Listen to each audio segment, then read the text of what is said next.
Hey, what's up, my friends? Thanks for joining me today. The bass are back in my spot, so we're going to be doing some crank and see if we can't pick them up on some square bills. If the bite is a little tough on the shoreline, we'll throw a diver out there, but I'm pretty confident we're going to be able to tear them up on the square bills. So thanks for joining me, and hope you guys enjoy the video. If you stick with me to the end, I'll show you exactly what we're throwing it on. It is a setup that I absolutely love for cranking, but let's get some fish on, my friends. These are KVD 1.5 square bills. They're 3 to 5 foot diving, which work really good for this area I'm fishing right now. And basically, we're just gonna troll the riprap with them, looking for fish, chasing bait. So, this is a technique that really works for me, especially when the bite is a little hard. Eventually, something is gonna bite. You're gonna be stock in this area, looking for bait up on the riprap, which can be applied to a standard bank as well. You don't have to have riprap to make it work.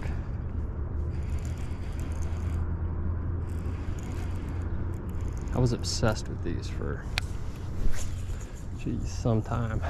There's a period of time where I'd have a cranking rod with me at all times. And I started kind of trying to carry less gear around. I didn't want to be that guy carrying 4 rods, you know, it's turn around, step on one, something like that. I like to bring, typically I'll bring 2 with me, but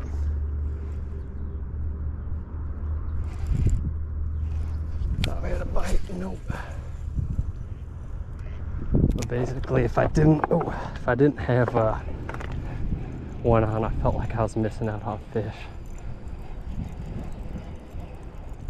Oh, there's a good one, guys. There we go. Didn't take long at all. I wasn't even paying attention. Maybe a little, maybe a little. Oh my gosh. A big old yellow bass. Easy now. Let me get this out of you.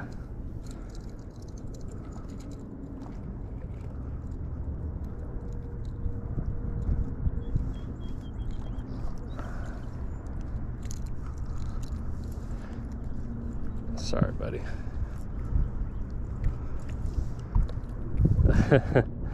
The yellow bass taking that square bill.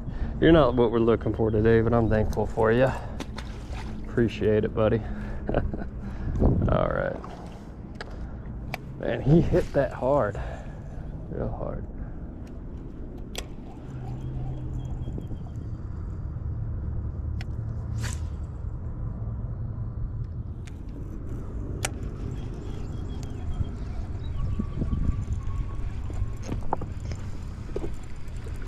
Oh, okay, guys. That's a bass.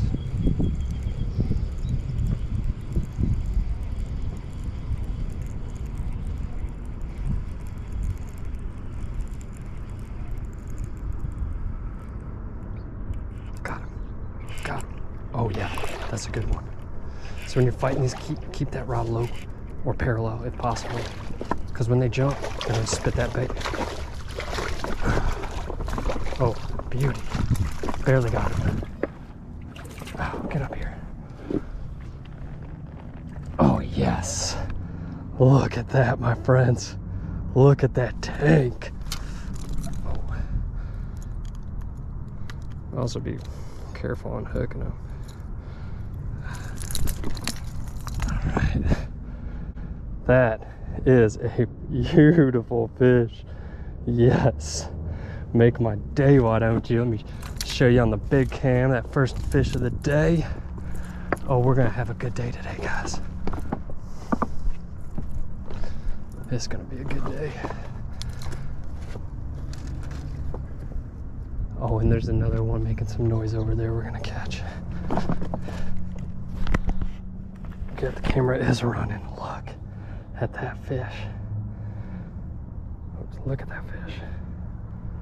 Wow. This feels pretty heavy, man. Pretty heavy. All right, my friends, we got a beautiful Tennessee largemouth on. Look at that tank. I'm about to get a weight on her. I don't even know. I'm guessing over 3. Beautiful fish, probably in the 4s. Wow, look at her. Just take that in.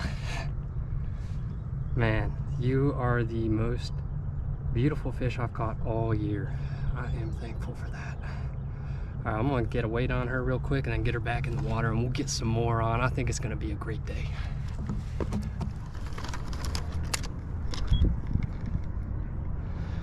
Zeros. Okay.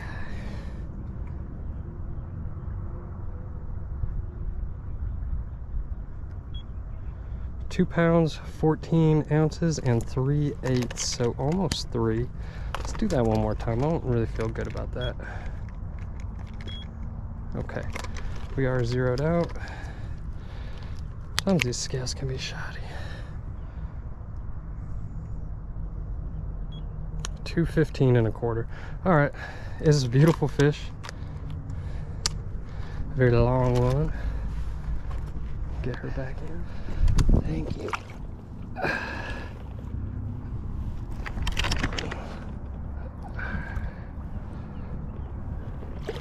Bye-bye. All right, I think we may be able to pull a couple off this bank. I know once it cools down a bit, these fish are going to be wilding out once we get some low light conditions, but let's make a little noise out here.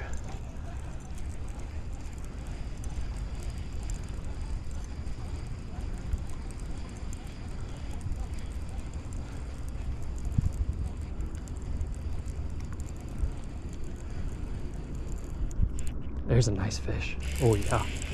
Oh yes. Come on in. Come on in. Oh yes. I like this fish. Yes. Don't spit it. Don't spit it. Oh man. Another beauty, guys. Ah. Yes. Look at that tank.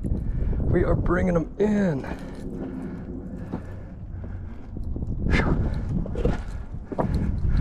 See if I can't unhook you. I got you real good.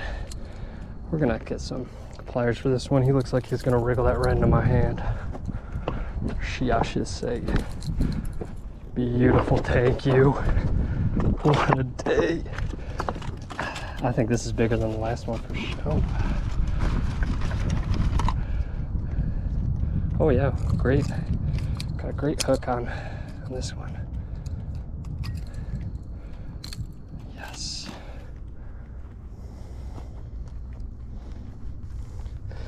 Look at that tank. Look at that belly. Oh, you big belly, you beautiful fish. Wow. One heck of a day, guys. Tennessee largemouth. I'm telling you, the largemouth are out. We're gonna come out again tomorrow morning and gonna have a blast. All right, my friends, we have our second fish of the day. Well, not including that little yellow one I might not even show, I don't know yet, but look at this fish. Is that not a beautiful, beautiful largemouth? What a, just a straight river donkey. One of them Cumberland River largemouth bass, guys. Wow. Look at that fish. All right, I'm gonna get a weight on her. I have to. I think it's bigger for sure. And then we'll get her back in the water and try to get some more on. But I am stoked, guys. I'm so excited. Goodness, I needed some good bass fishing and I got it.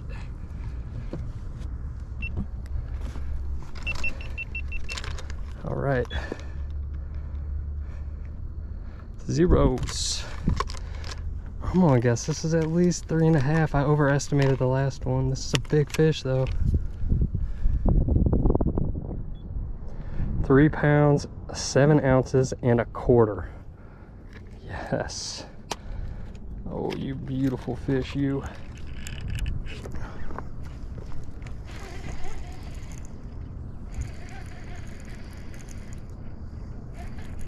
There's one, guys.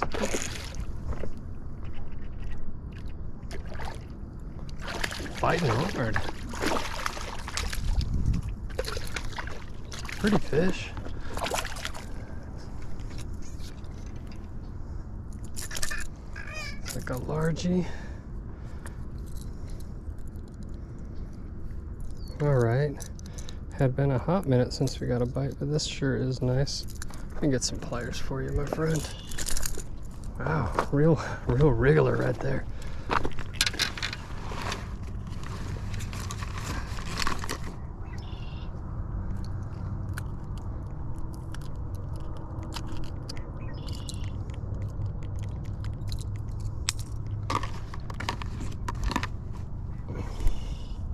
Beautiful fish. It's got melanosis on its back, those black spots. Get a lot of those around here. Real pretty one. Just a gorgeous specimen. Look how healthy he is. Get you back in there.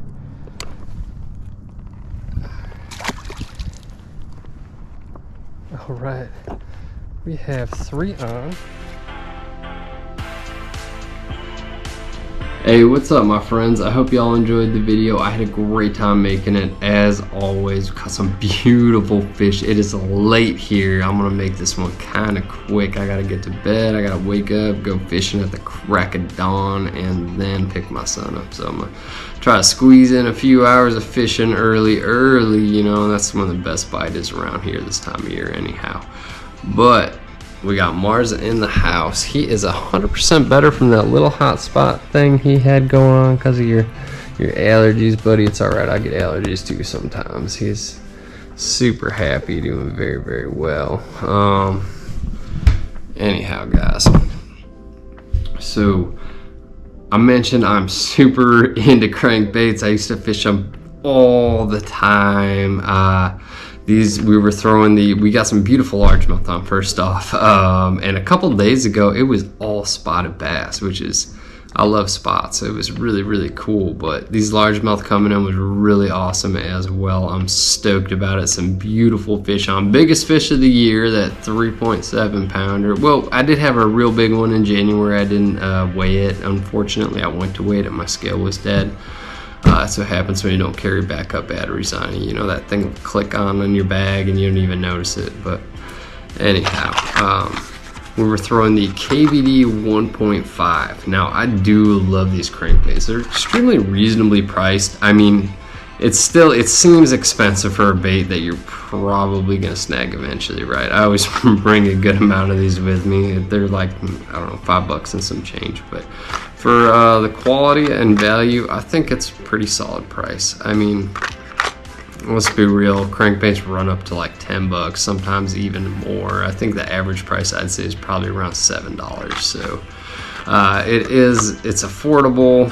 It's a great bait. The 1.5 is my go-to size. The 1.0s aren't bad. They're a bit small for my liking. When I'm throwing these, I'm really trying to get a lot of action in the water. And the higher up you go, I mean, they're all right. But I think that 1.5 is a real sweet spot for me. Color-wise, anything with white in it, a white belly, that's what I throw my bass forage after shad for the most part. So that's what I'm trying to mimic when I'm throwing these baits. So I like these 3 colors were the 3 featured in the video, which is your sexy shad. It's a good one. Got that blue back. Your Tennessee shad, I got tied on right now. I'll show you in a sec. It's got like kind of like a little cream back. I don't think the backs make that huge of a difference, except when it comes to this one, your Gizzard shad that has that black back. Sometimes I like to have a little darker mix up in the water, so I do like this one. It's probably my go-to, that Gizzard shad. So rod-wise, man, I am torn. When I got really heavy into crankbait, and I bought a couple of different designated crankbait rods. So this one right here is the Loomis IMX Pro crankbait one. So it's a 7.6 moderate fast action rod. I will say, when I started throwing moderate action rods for crankbaits, I lost a lot less fish. I'm not gonna lie, when I was making this video, I didn't show it, but I did lose 3 really nice bass. 2 of them were probably in the under 2 pound range for sure, but one of them was a whopper. I caught it real far out. Wasn't my fault, wasn't the rod's fault, wasn't the gear's fault. It was just, you know, the likelihood of me getting that fish in quick enough. it just wasn't there, probably the way I had it pinned. But having a moderate action rod is really gonna help keep that fish pinned. I like this one a lot. It's a fantastic rod. For a moderate action crankbait rod, it's extremely sensitive. The IMX Pro. I'm really into it. I throw my square bills, my more shallow diving cranks with it. When I get into my deep diving stuff, I throw a glass rod all day long, which when I do some divers on the channel, I'll show that one off. I got a real nice sink right glass rod. I'm kind of torn whether I prefer a moderate action glass or a moderate action graphite. That glass is really a noodle, but it does keep those fish pinned when I am whipping that bait real far out. If you're with me this long, let me know if you guys do have an opinion whether you prefer a glass cranking rod or a graphite one. But I think definitely with the graphite, you got that more sensitivity, which is nice. I was throwing these with a Bantam. It's probably my all-time favorite reel that Shimano makes. I have a couple Metaniums, a couple different ones, a shallow spool and the other one, which are both pretty high-end Shimano reels, which I like both of those a lot. I mean, I have certain purposes for them, but I think the Bantam's probably my favorite, and it is a little less expensive than those two. So this is a 7:1 gear ratio, and it is just a workhorse. I've had it for about a year, and I don't think I've serviced it once. I haven't had any issues with it whatsoever. It's just a fine reel. It's real comfortable. I like the size. It's feels good. It's got that real metal feeling, that workhorse, like whatever this body's made out of. I haven't even looked into it before I made this video, but we were running that, and I was running a 14-pound fluorocarbon. I always throw fluorocarbon with my crankbaits.